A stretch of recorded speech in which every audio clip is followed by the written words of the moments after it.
Thank you. Hello, everyone, and welcome to tonight's Live in Conversation with contemporary romance writer Barbara Hannay. I'm Sue from Casey Cadinia Libraries, and tonight Barbara's joining us from her home in far north Queensland. Hello, Barbara, and welcome. Hello, Sue. Great to be here. Thank you. Thank you. During these difficult times when lots of us are stuck at home, it's really great that we can still connect online with each other and with our favourite authors. What's it been like for you up there in Queensland? Because you're not under the same sort of restrictions we are down here in Victoria.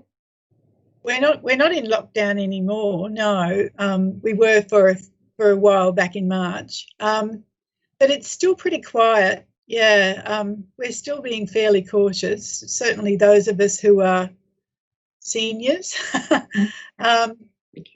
Yeah, so I've really appreciated being able to Zoom, and I'm Zooming with author mates all over the country and with my grandkids and daughters in Brisbane. So I think, yeah, and since this book came out last week, being able to talk to libraries, it's just fabulous.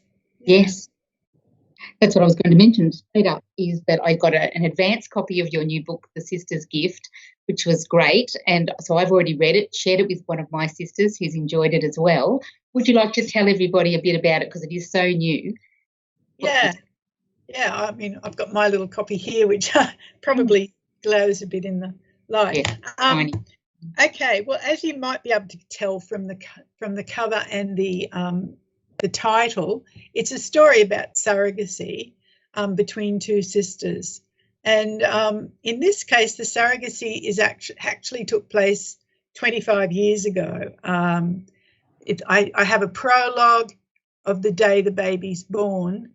And on this day, Freya, the main character, or the one who's having the baby at least, makes a decision to have the baby on her own rather than sticking to the agreement that she had with her sister Pearl and brother-in-law Troy, who are the baby's biological parents, that they could be there for the birth. She knew it was a little bit selfish, but she felt she'd been pretty generous, giving up 9 months and you know, her body to produce this baby, and she just wanted this experience on her own before she handed the baby over. Unfortunately, she didn't realise quite how insecure her sister Pearl was, or just how, what the ramifications might be. So the rest of the book is actually set 25 years later. By now, Billy, the baby, who was Belinda when she was born, but changed her name to Billy in her teen years when she was having a bit of a rebellious streak, and she's now a young woman. And Freya is going through a pretty rough time herself now. Her marriage is broken down. She's heading for 50. Her marriage is broken down. She's lost her job along with her marriage because she was in partnership with her husband, who was an electrician. She ran the office while he, did the trade. So the job went along with the marriage. And then I threw in an extra bombshell for her that made her lose her home. So she really is in the middle of her life and at rock bottom and needs to start all over again. And this is when Billy reaches out to her to offer her a home and a job working for the family bistro on Magnetic Island up here off Townsville, never realising what sort of a pressure cooker situation she's really sort of maybe lifting the lid on by inviting her aunt back into that there. So that's the sort of basic premise of the story. Mm-hmm. Yeah. And I really enjoyed the characters. I think I like the fact that they feel like real people I could be friends with or that I could know. And I also like, when I read your books or read this one in particular, I thought, how would I react in the same situation? Would I be that generous to a sister? Would I be able to keep a secret? And, I think that's one of the great things about your writing, is that those characters are so believable and so interesting, what was happening to the people in the book, so contemporary. I have read that your books are described as sparkling, feel-good, emotional romance, and I thought they were great, all the ones I've read recently, great escapism during the winter in Melbourne to be going to Magnetic Island, as you said. The setting Yeah. gives us this beautiful front cover. What made you set it on Magnetic Island? Well, it took a little while to settle on that, actually. When I first had the idea, I just had the idea for a woman in midlife who'd hit rock bottom, and I didn't have the surrogacy idea at first. And I actually pitched it to my editor at Penguin, along with Meet Me in Venice, the premise for Meet Me in Venice, which was last year's book. I don't know if readers might know that one. I ended up writing Meet Me at Venice first, and this other story just kept percolating. And I thought originally, because Freya lived on the Sunshine Coast, that I might just take her up into the hills behind the Sunshine Coast and put her in a shack up there or something like that. And then the surrogacy idea arrived, and I played around with the idea of taking her to another exotic location overseas, not unlike Venice. To maybe find this surrogate baby who's now a young woman and possibly interfere with her quite happy life. And then once I realised that it needed to be sisters, and the year before my son had got married on Magnetic Island, reminding me of just how lovely it is over there. I mean, I knew it because we've had many holidays there, but I realised that not only was it a beautiful location that I would have a lot of fun describing, but it was also small and contained, not unlike a little country town. So the same problems that you might get in a little country town of gossip and rumours and hard to keep secrets would play out in an island situation as well. So that once I had all that in my head, I thought, yeah, that's definitely where I want to set it. Yeah. As I said, it was great to read it from wintry Melbourne, and it makes me want to go and visit now. I have to go to Magnetic Island and have a holiday. And we're allowed to travel again. Yeah, I know. I think I described it a bit like a Greek island without the temples and whatever. Bit of and license. It had an Australian feel. Well, I said that's a bit of poetic license, or some sort of license, because I haven't actually been to a Greek island. It's definitely got an Australian feel. It's even got koalas. Yeah. And you mentioned they didn't get into the book, I don't think. No, I don't remember reading about a koala. You mentioned Meet Me in Venice, which I have read as well and really enjoyed that one. And I thought the sense of place was very strong in both those books. And I wondered what makes you decide, or how do you decide where to set them? You've obviously always got a base in Australia. The Meet Me in Venice people came from Surfers Paradise. The family went on holiday in Venice. Did you pick Venice because you'd been there, or could you research it from home? No, I did. I had been to Venice. I went to Venice on a long service leave trip some time back. And it had been quite a long trip. I'd been to UK and all through Europe, and Venice and Italy were actually the last places that I visited before we flew home again. And even though I loved everything else that I experienced over there, Venice just blew me away. I suppose it was the end of November, so it was winter. There weren't all the summer crowds there. It was the time of they had the big floods, the Aqua Alta, where the hotel we were staying in, the canal actually came up into the dining room. And so it was just fascinating on so many levels, apart from the architecture and the art and everything else. So it stayed with me, and when I was looking for an overseas place, that was the one that called to me, yeah. And you do put a lot of detail in, which I really like too, in all the books. Another one I read was The Grazier's Wife, and that was Mariba, I think was the town that Alice lived in. And I had to look it up to see is that a real place. And I felt like I'd been to the local market and tried the local produce. The way you describe being in a place is very good for the reader, I find. Yeah. So. Yeah, I think I since I've been talking to libraries, I've talked about my very first memories of going to libraries as a young child in suburban Brisbane. The very first books that I remember taking out were books about twins who lived all over the world. There was the Japanese twins and the Dutch twins and the Eskimo twins. And I learned about other countries early on through that, and I think somehow a sense of place, I don't know whether it's from then or from probably a whole range of reasons, has always been a really important part of my writing. Mm. Yeah. And so did you always want to be a writer when you were young? I never had ambitions of being a novelist, but I always loved writing and telling stories.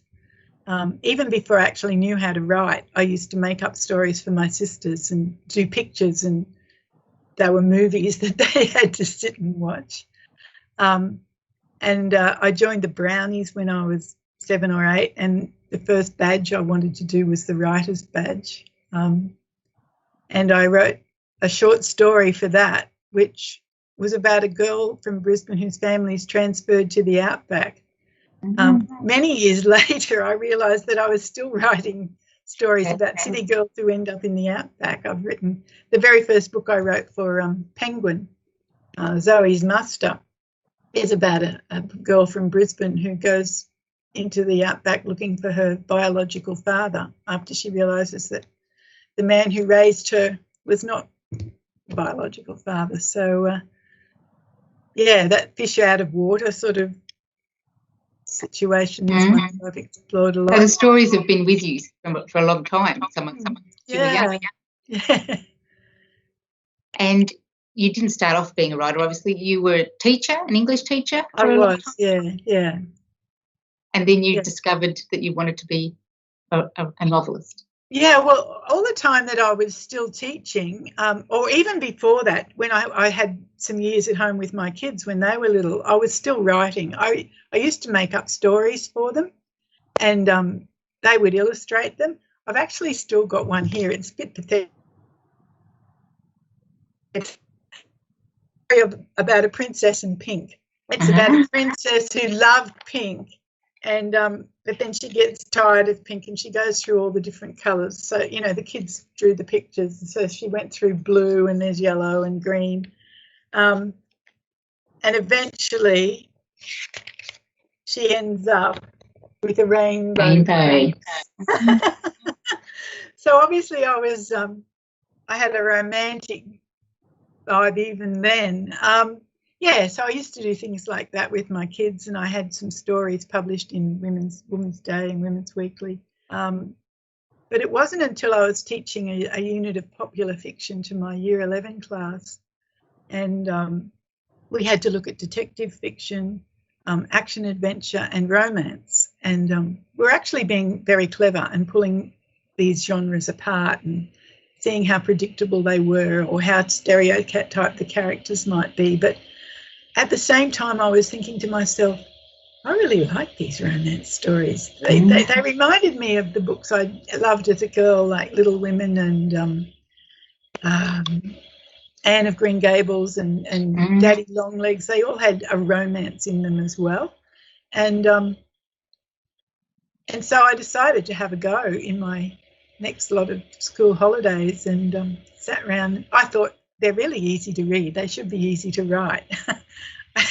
So is this Mills and Boon you're talking about? Yes. And we all think they'd be easy to write, but is that truth or not? Well, no.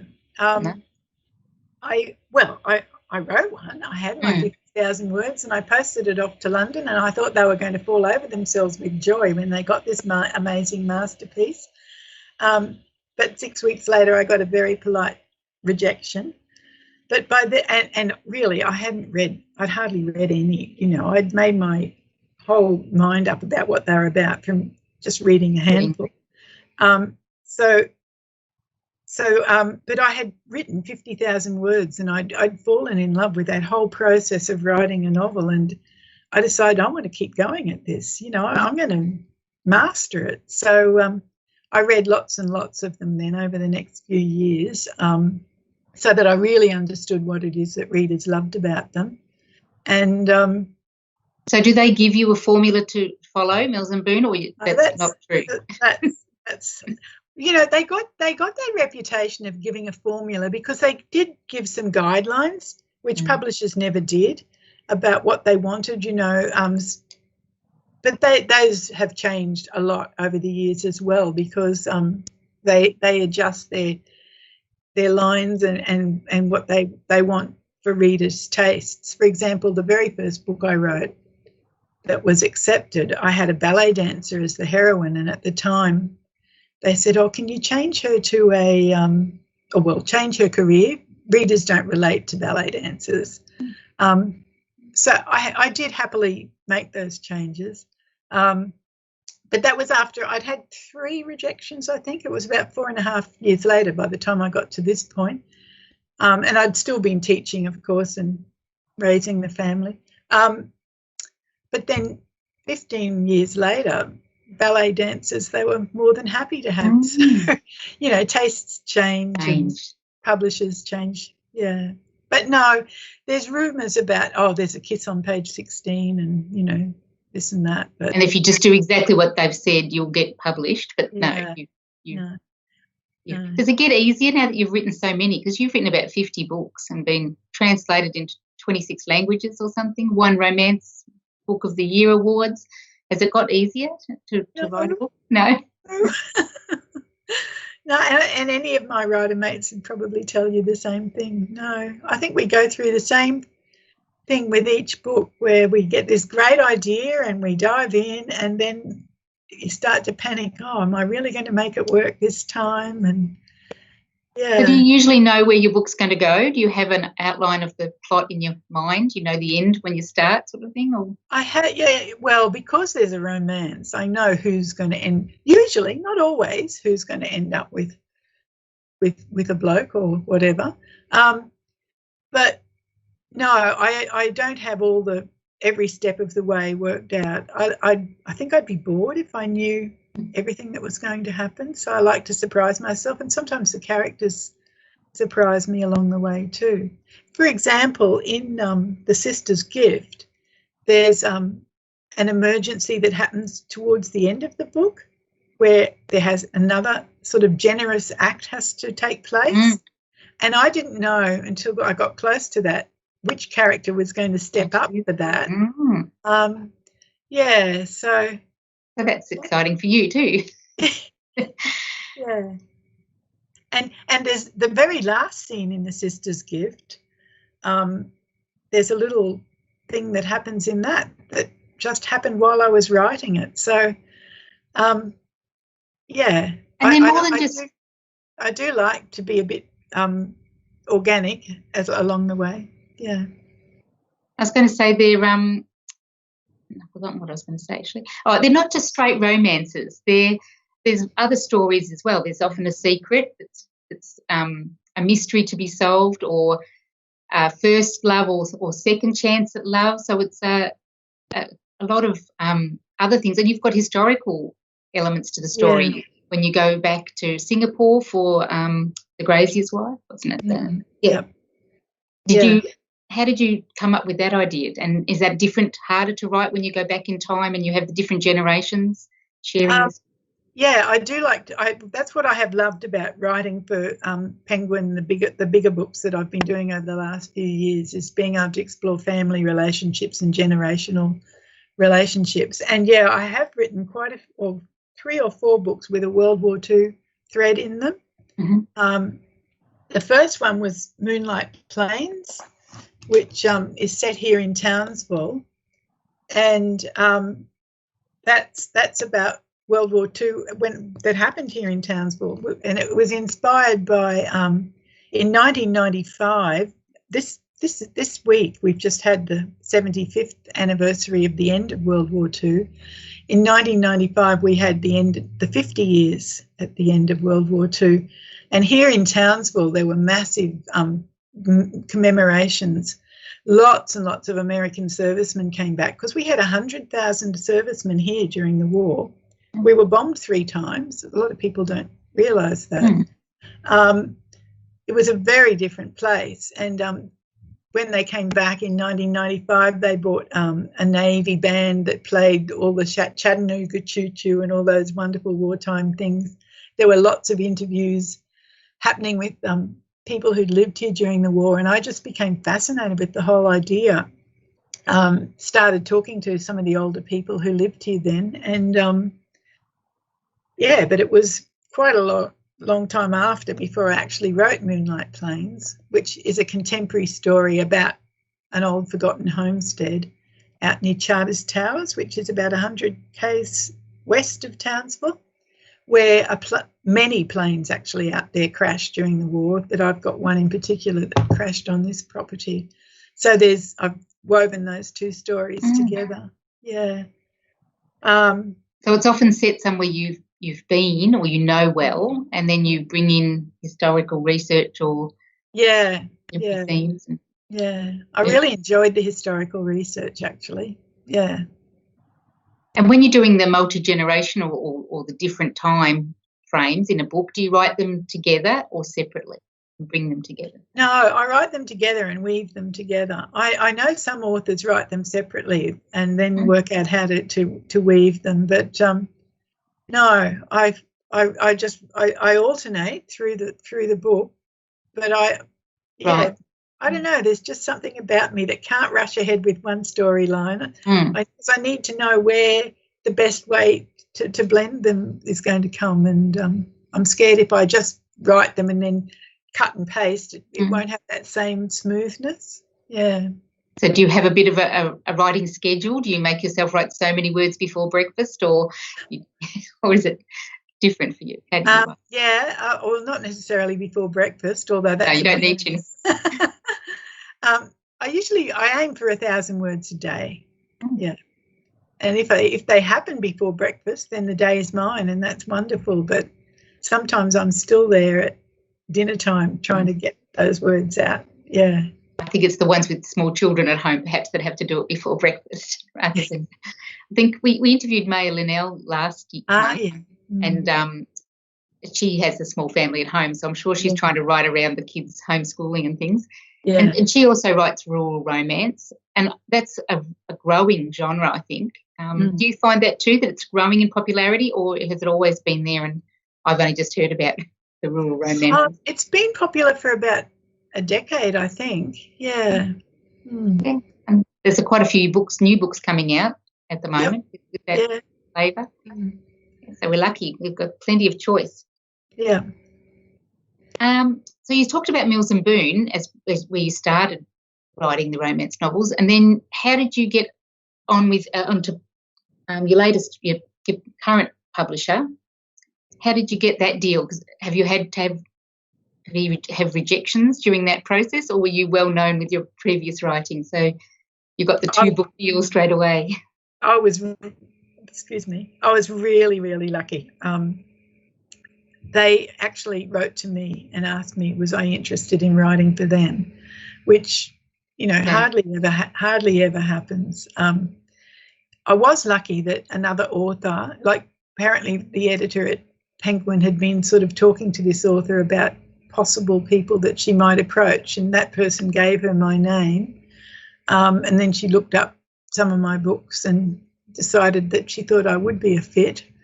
But yeah, that was like a gift from the gods to have that happen. Yeah.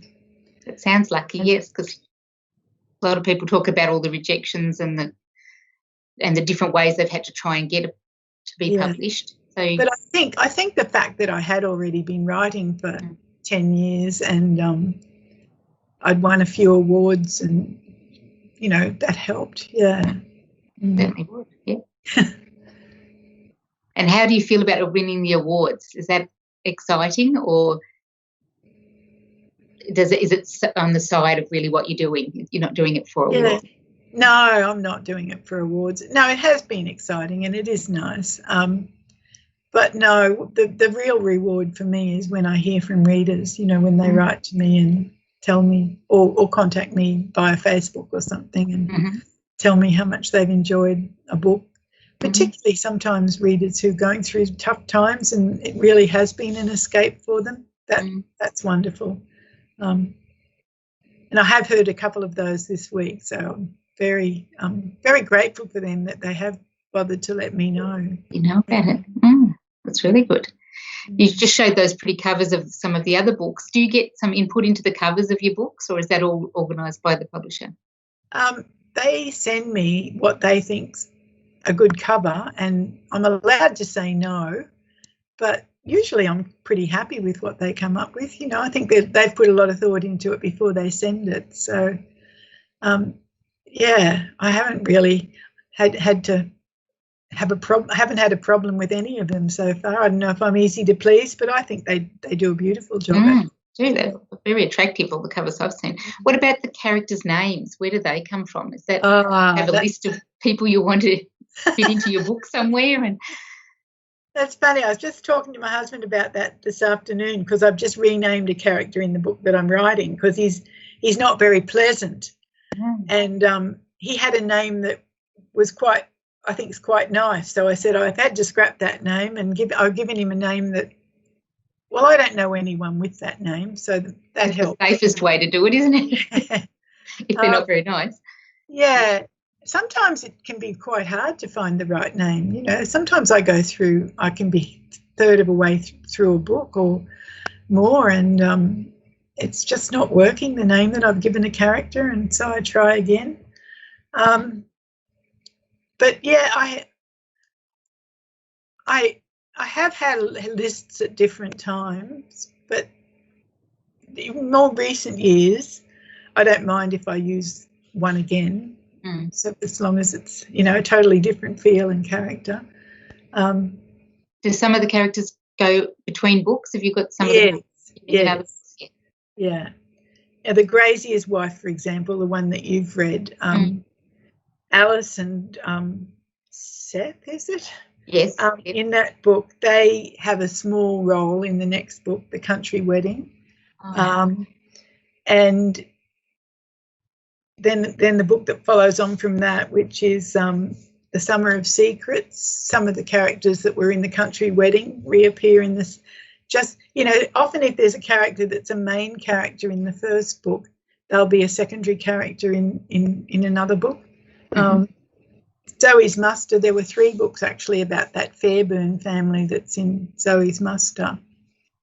So they can be read as standalone books, but absolutely, they've got a thread through them, and that's great for people who find they like it. There's so many other books to read of yours that you can keep going for quite a while. and slightly different ones, like from the titles you've said and the ones I have read, I feel that there are different flavours to them. Like Meet Me in Venice was not much about the land in Australia. It wasn't set on in the outback.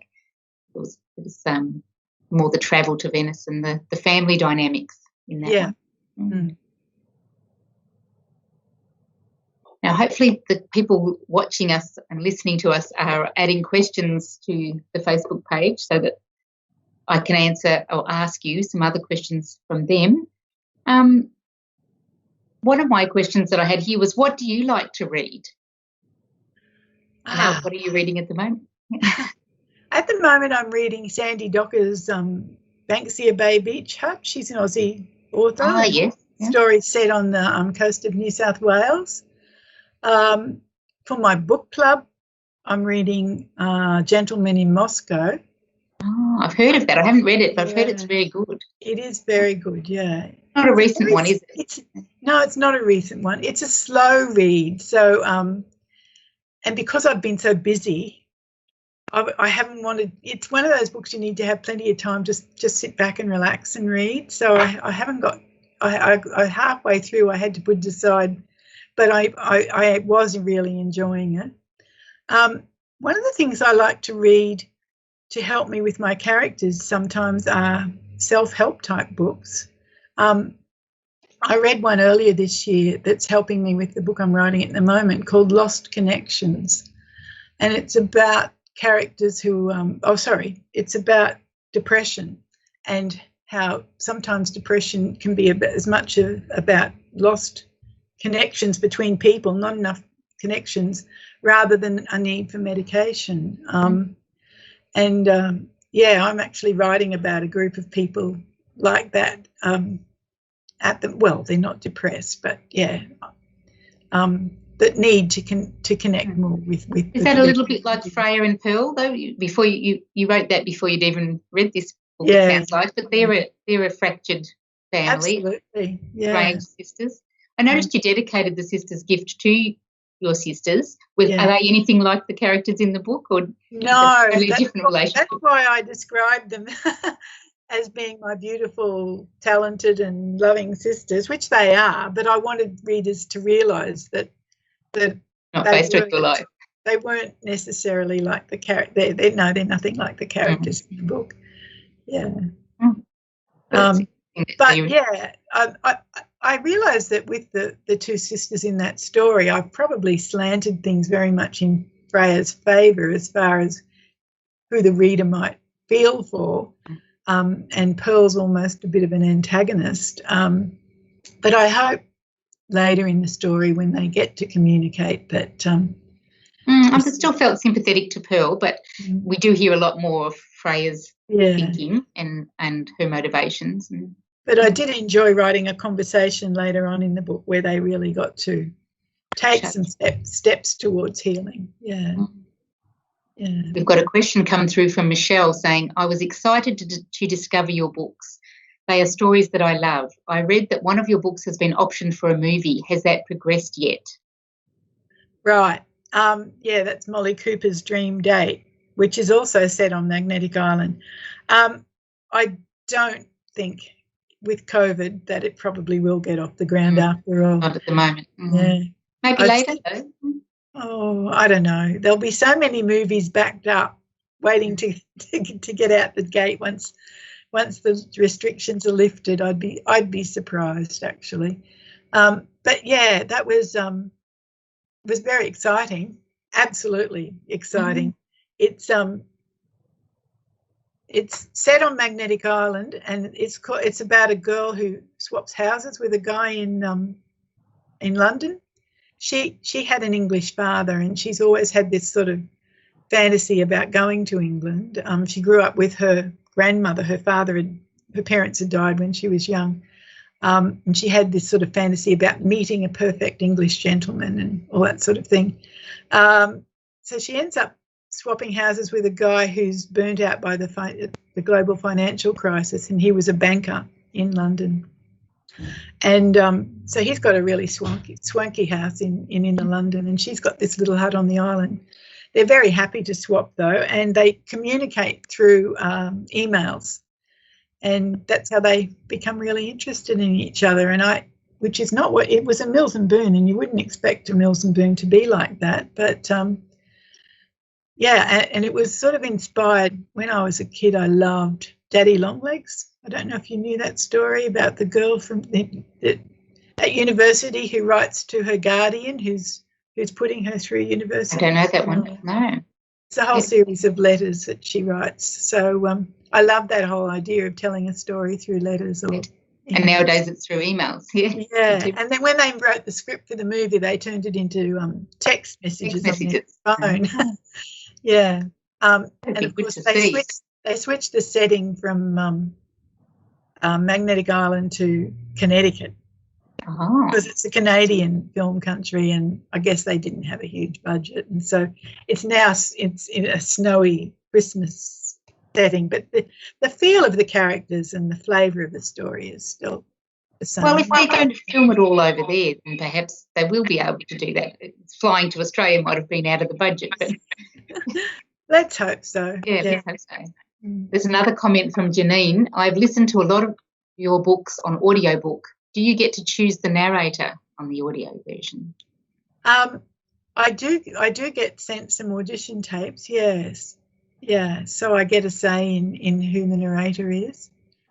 I don't know if I did in the first few, but I certainly have in the last couple of books, yeah.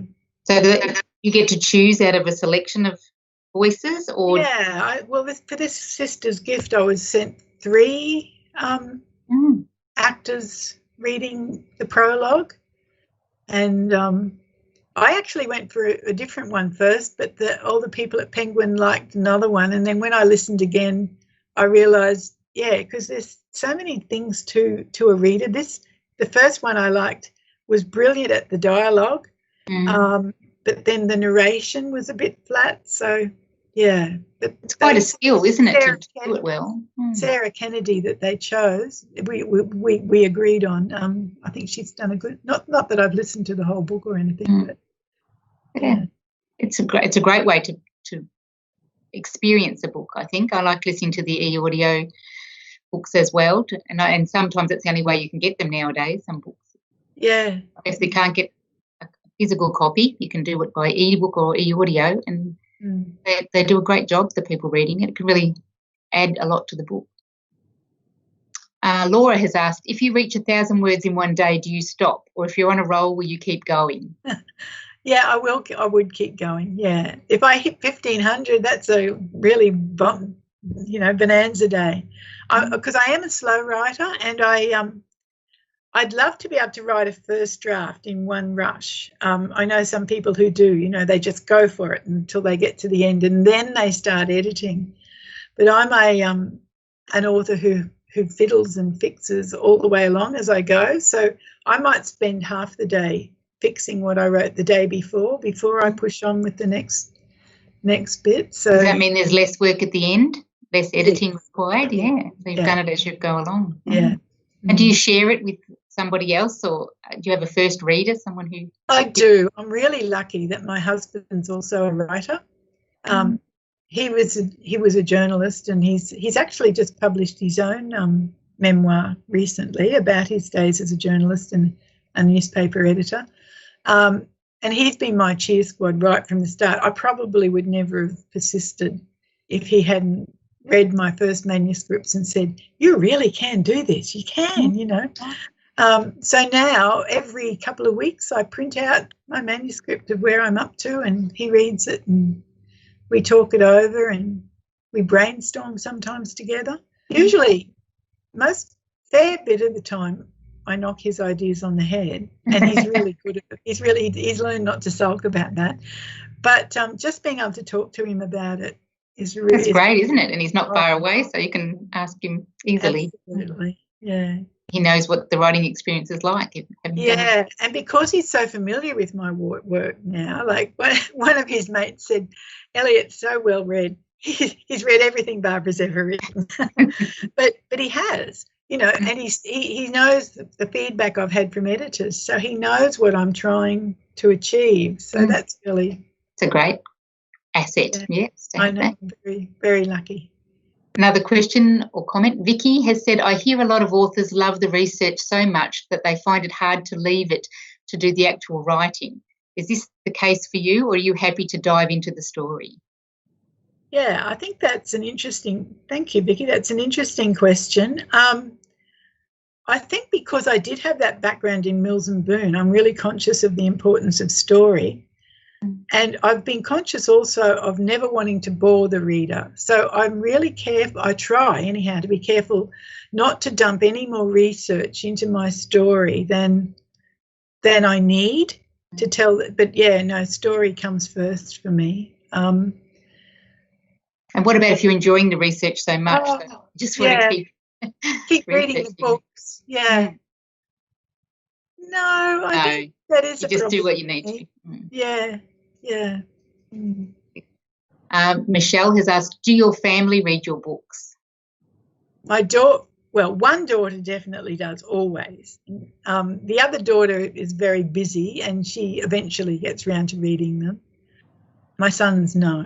I think one of my sons, and he actually really is a writer himself, although he probably won't ever write a novel. I think he read the first one and got to some sexy bits and just went, no, can't read that if Mum's written it. Yeah, so no, the boys are happy to just say, well done, Mum. But my mum still reads my books. Well, that's fantastic. Yeah. It's really good to share them. Have you got any advice for people who want to be a writer? Yeah, I think it is important to write the sort of stories that you love to read, and not just what you think might be selling well out there or that you hear publishers are looking for. I think you really do have to be able to really enjoy the story you're telling. And once you settle on the kind of story you want to write, like I had to, you should read as many stories in that genre as you can, so that you do understand as much as you can about what makes it work. I realise if you're writing literary fiction, that might not apply, but I'm talking about commercial fiction. And yeah, give it a go, and don't, you know, you'll probably think it's hopeless, but push on and keep going. Yeah. Make a start. Did you do any writing courses or anything? Do you think that perhaps do? No, what I did do is I joined Romance Writers of Australia, and that made a difference. And I entered some competitions that they ran, they gave feedback, which I found really helpful. Yeah, so that was really good. Yeah, I think getting some feedback is important when you're first learning. Yep. Another question is, when your books are sold in different countries, do you have to change words so that they will be understood, so that they will understand what you were saying? I mean, our Australian slang that people overseas won't understand. No, I haven't been asked to do that. No, I have occasionally seen cattlemen change to ranchers in America, in the title and things like that. But no. But not many of my Penguin books have been in other English-speaking countries overseas, except as ebooks or large print. If I actually had to work with, say, an American editor, they may. Oh, no, I am writing for Chule, which is an American e-publisher. I've got 2 books in the Wirralong Brides. And they haven't asked me to change my Australian idioms.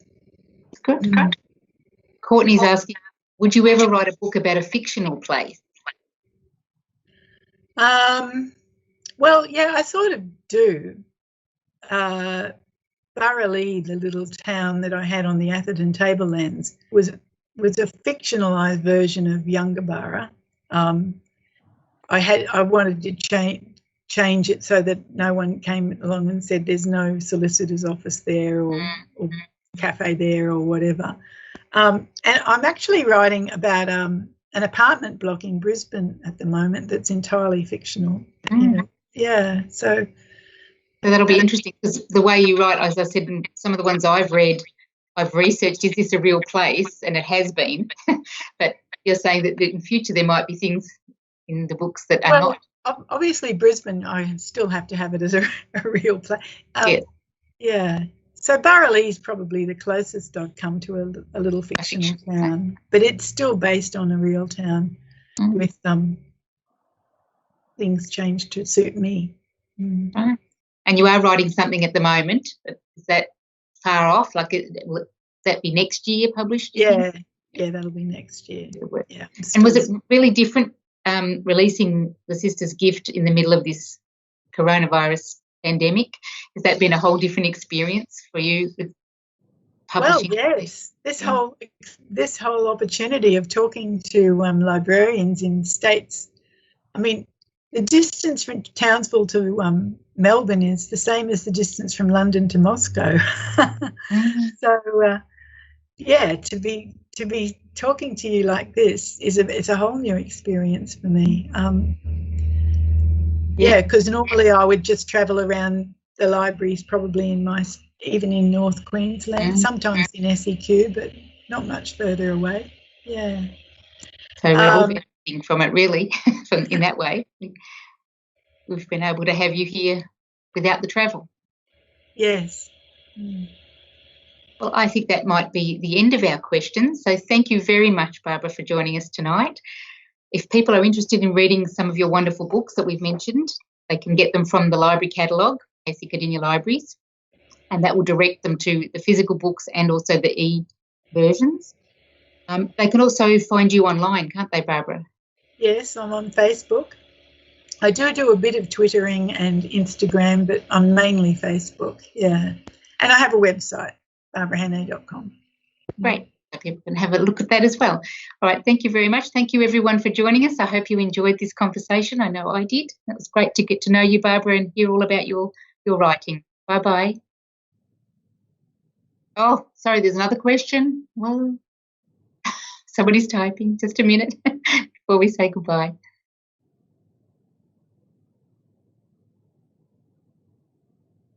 From Belinda. Same name as your character? Yeah. In The Sister's Gift.